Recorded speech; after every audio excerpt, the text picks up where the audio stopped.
Waye ubangidanki a Kannywood? Simple. Ali Nuhu. Okay. Yaushe kike tunanin barin Kannywood?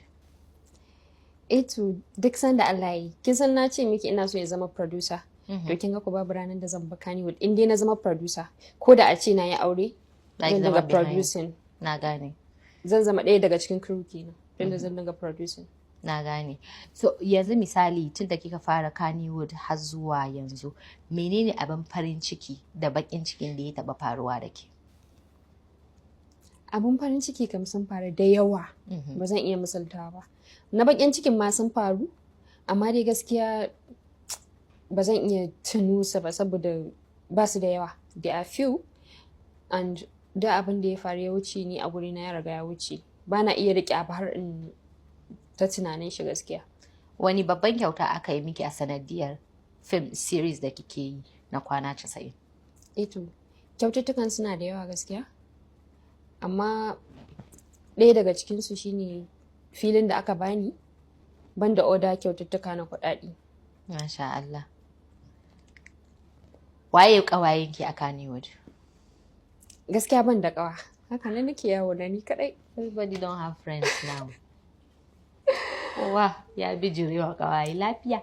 So, Allah dai kyauta. Ƙawaye ya ne. Anta Hadiza, Na'am. ina da tambaya guda ɗaya. To, Me yasa ya kai stage ɗin da ya kamata a ce yanzu kin fara producing naki films ɗin na kanki? Me yasa yanzu biki fara ba? ban tara kuɗin producing ɗin ba. A'a wallahi kina da shi.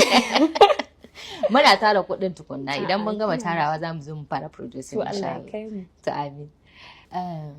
Wace ce role model ɗinki a masana'antar Kannywood a mata?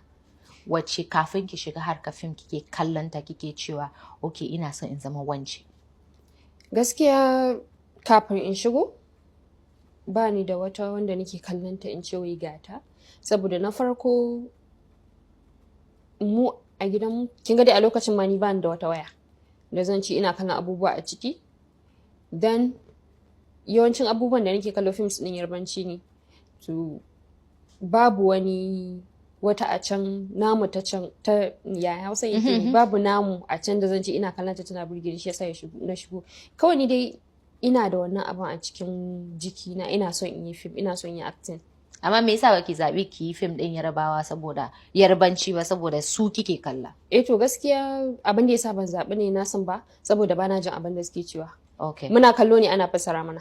Na yi tunani kina da alaka da Yarbawa ne shi yasa. Muna da alaka da su amma bana ji. Okay, na gane. Ina dai muna kalla a lokacin mu yara ne, ba mu ce wannan abun muke so mu kalla ba. Na gane. Dole wanda aka sa shi za mu kalla.